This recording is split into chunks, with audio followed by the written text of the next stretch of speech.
Yo desde el año 2013 más o menos empecé a notar que muchos sectores de lo que podríamos llamar las derechas, porque no existe la derecha ni existe la izquierda, existen las izquierdas y las derechas, ocurría que empezaban las derechas a hablar de batallas culturales.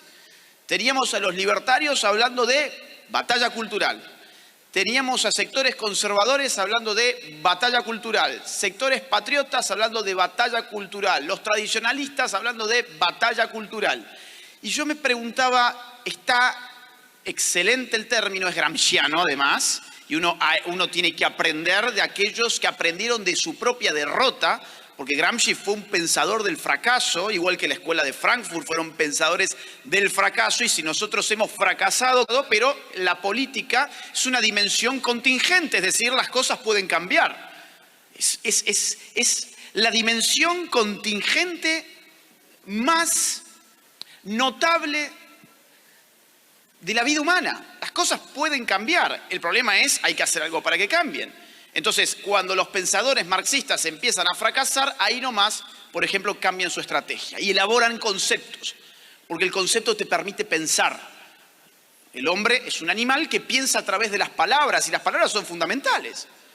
Ahora, yo necesito saber qué significan esas palabras para saber qué estoy haciendo. ¿Qué significa la batalla cultural? Imagínense ustedes que a mí me dicen, vamos a jugar al fútbol. Sí, vamos a jugar al fútbol. Llegamos todos a una cancha de fútbol. Bueno, ¿y qué es el fútbol? ¿Cómo vamos a jugar al fútbol si no sabemos qué es el fútbol? ¿Cómo vamos a dar la batalla cultural si no sabemos qué es la batalla cultural? Eso fue lo que me motivó a mí a empezar a pensar e indexar, digamos así, este libro ya en el año 2014. El título estaba puesto desde entonces, varió mucho su contenido. Tuve que ir frenando su trabajo, es decir, fue un trabajo muy interrumpido, ¿sí? Son muchos años pero interrumpidos. Y después la pandemia me ayudó a liberar muchos compromisos de viajes y a acelerar y poder concluir esta obra. Yo quiero entonces empezar con 2 o 3 apuntes sobre el primer capítulo del libro que precisamente plantea el problema conceptual. Insisto, importa esto, porque sobre tu definición de batalla cultural se va a desplegar tu acción de batalla cultural. ¿Qué es? Vamos a ver, esto chicos no me está funcionando, si me pueden ayudar, si no. Igualmente esto es ilustrativo, ¿sí? ¿Qué es la batalla cultural? Amerita una definición, una caracterización de qué es la cultura. Batalla cultural son 2 términos, ¿ok? ¿Y qué es la cultura? La cultura es un término dificilísimo pero usadísimo. Lo usamos a menudo para decir muchos tipos de cosas muy distintas entre sí. Pensamos que sabemos, pero cuando nos preguntan qué significa ya no sabemos. Eso le pasaba a San Agustín con el tiempo. San Agustín decía algo más o menos así sobre el tiempo. Cuando no me preguntan qué es el tiempo, sé qué es el tiempo, pero cuando me lo preguntan, ya no lo sé. ¿Qué es el tiempo? Hablo todo el tiempo del tiempo. Tengo tiempo para esto. ¿Cuánto tiempo dura aquello? ¿Qué hago en mi tiempo libre? Todos sabemos qué es el tiempo, pero a ver, definímelo. Está difícil. Con la cultura pasa lo mismo. Yo cito un libro de Oxford donde se compilan más de 200 definiciones de cultura. Y yo me he tomado el trabajo de decir, bueno, acá hay en verdad 3 grandes acepciones, ¿sí? Vamos una y otra, por favor, si me ayudan con... A ver, ahí está. Hay 3 grandes acepciones, hay 3 grandes conjuntos de definiciones de cultura.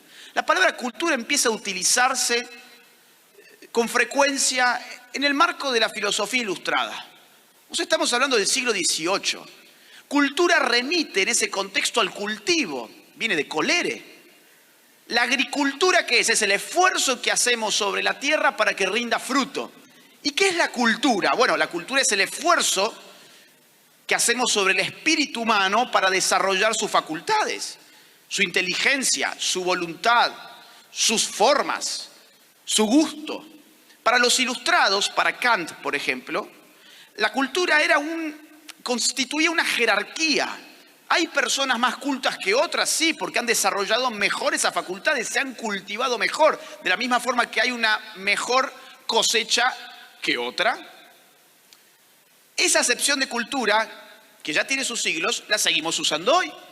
Por ejemplo, cuando decimos Juancito es muy culto, nos imaginamos un tipo que está comprometido con el desarrollo de su inteligencia, por ejemplo. Y cuando decimos Pedrito es muy inculto, bueno, nos imaginamos a un tipo que está las 24 horas jugando al PlayStation, ¿no? Ahí, acabando su vida en un videojuego. Ahora, en el siglo XIX, ¿yo qué les quiero mostrar? Que llega hasta el día de hoy esto. En el siglo XIX, la antropología empírica va a traernos una noción muy distinta de cultura. ¿Quiénes son los antropólogos? Son esos tipos, generalmente de Europa en ese contexto, que salen a explorar sociedades primitivas, exóticas incluso. Y empiezan a ver, ups, mirá, estos tipos tienen otros hábitos, otras costumbres, otras creencias, otro arte, otra arquitectura. Todo esto es muy distinto. Bueno, vamos a llamarle cultura a todo aquello que no depende de una herencia biológica. Todo aquello que no está dado por naturaleza y está hecho por el hombre, vamos a empezar a llamarlo cultura y la sociología toma esa acepción de cultura. Esto hoy lo seguimos utilizando. Piensen ustedes en la ideología de género. Cuando te dicen, no, bueno, a ver, la sexualidad es una construcción cultural. ¿Qué te están diciendo? La sexualidad no tiene ninguna base biológica, sino que depende de un sistema cultural que la construye, pero la cultura es a su vez construida. Entonces, fíjense cómo esa acepción también llega a nuestro lenguaje cotidiano, sin que nos percatemos de ello. Y en tercer lugar, hay una acepción estética que refiere a los productos de la expresividad humana. Una pintura, un cuadro, un monumento, una obra de arte, una escultura, arquitectura, una pieza musical también. Imagínense ustedes que yo les digo, quiero que me lleven a un paseo cultural. Ustedes no me van a llevar a una verdulería, no me van a llevar a un centro comercial, me van a llevar, por ejemplo, a una galería de arte. Se va a sobreentender. Hay un sobreentendimiento de que yo estoy utilizando esa acepción concreta. Me van a llevar a ver a la arquitectura, la catedral, algún monumento, un paseo cultural, un museo. Entonces, fíjense cómo tenemos tres acepciones distintas, pero las utilizamos con una misma palabra. Y sin embargo, en estas tres acepciones, y esto es lo más difícil de la conferencia, si podemos superar esta dificultad, ya estamos metidos en batalla cultural. En esas tres acepciones encontramos una misma tensión constitutiva de la palabra. Hay una tensión en una palabra que nos aparece al mismo tiempo como estructurada y estructurante, como creativa y condicionante. El hombre toma conciencia, yo hago la cultura, pero la cultura hace en cierta medida al hombre. Entonces, ¿cómo se me muestra eso? Como poder. Si la cultura es un condicionamiento inevitable en tu vida, porque el hombre es un animal de cultura, pues entonces modificar la cultura modifica el comportamiento. Estamos hablando de poder. El mundo moderno descubrió eso, a diferencia del premoderno, que la cultura estaba dada automáticamente. El mundo moderno dice, esto es maleable. Yo puedo cambiar valores, yo puedo cambiar normas, yo puedo cambiar las creencias, los mitos, los ritos, la historia, y genero ¿qué? Un tipo de control social distinto. Ustedes piensen el poder en estos términos, como la probabilidad de imponer mi voluntad sobre otro. Yo aumento esa probabilidad de acuerdo al tipo de fuente de poder que yo utilice. Vamos a suponer, tengo acá un arma, perdón Karina que te ponga como ejemplo, pero te tengo al frente justo. Digo, yo quiero que Karina haga esto, y Karina está desarmada. Impongo mi voluntad, aumento mi probabilidad de que Karina cumpla mi deseo de hacer X. ¿Por qué? Porque yo estoy armado y ella no. Y ella quiere conservar su vida. Yo tengo un poder armado sobre ella. O yo bien puedo decir, mira, Karina, ¿sabes qué? Tengo acá $100.000 y quiero que hagas X. Yo estoy aumentando mi probabilidad. No digo que ella lo vaya a hacer o no. Ella puede morir, por ejemplo. Vamos a suponer, por Dios, ¿no? Yo quiero que blasfeme y ella tiene mucha fe. Bueno, ella está dispuesta, digamos, yo no pude cruzar eso. Yo aumento mi probabilidad de imponer mi voluntad, ¿con qué? Con dinero. Tengo poder económico. Ahora yo puedo ser más sutil y yo puedo manipular la conducta de Karina modificando su entorno cultural. La bombardeo mediáticamente, la bombardeo desde la universidad, desde los colegios, la bombardeo desde los libros. Hegemonizo la cultura, cambié su condición cultural y cambió su comportamiento. ¿Cuál es la forma más poderosa del poder?